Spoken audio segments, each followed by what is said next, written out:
शरीर के 8 अंगों से टेढ़े मेढ़े थे। शरीर भले ही विचित्र था, लेकिन उनका ज्ञान गहरा और विलक्षण था। उनके पिता कहोड़ ऋषि वेदों के विद्वान पंडित थे। वे अपने ससुर उछालक ऋषि के आश्रम में पत्नी सुजाता के साथ रहते थे और रोज रात भर वेदों का पाठ करते थे। जब सुजाता गर्भवती हुई तो उनका बच्चा गर्भ में ही वेदों को सुनने लगा। एक रात उसने गर्भ से ही कह दिया, पिताजी, आप वेद तो पढ़ते हैं लेकिन सही उच्चारण नहीं करते। आपकी कृपा से मैंने गर्भ में ही वेदों का पूरा ज्ञान पा लिया है, लेकिन केवल शब्द दोहराने से ज्ञान नहीं मिलता। ज्ञान और सत्य तो आत्मा में होते हैं, न कि शब्दों में। यह सुनकर पिता कहोड़ और उनके साथ बैठे ऋषि चौंक गए। कहोड़ को बहुत गुस्सा आया और उन्होंने गर्भस्थ बालक को शाप दे दिया, जैसे तू वक्र वाणी करता है वैसे ही तू 8 जगह से वक्र होकर जन्मेगा।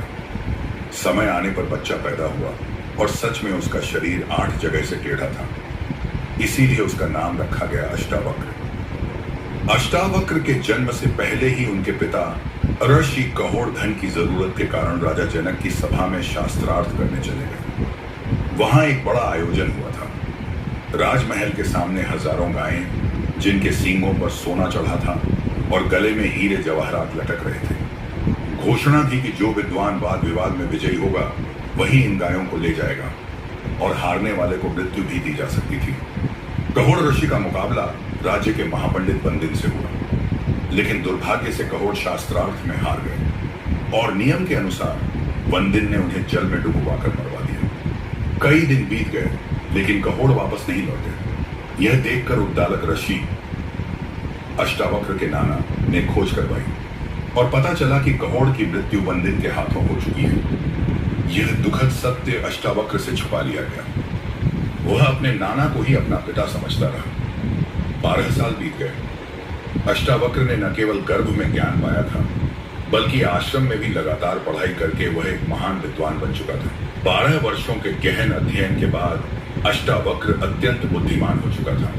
उसकी बुद्धि को लोग ब्रह्मा के समान मानते थे। एक दिन अचानक उसे सच का पता चला कि जिसे वह अपना पिता समझता था वह तो उसके नाना है और उसके सच्चे पिता कहोड़ ऋषि वंदिन के हाथों शास्त्रार्थ में हारकर जल में डुबो दिए गए थे। यह जानकर अष्टावक्र का दिल टूट गया। उसने तुरंत मां से कहा, मां, मुझे आज्ञा दो, मैं अभी जाकर उस वंदिन को हराकर पिता का सम्मान वापस लाऊंगा। मां ने बहुत समझाया, तू अभी बच्चा है बेटा, वहां तुझे हार या अपमान का सामना करना पड़ सकता है।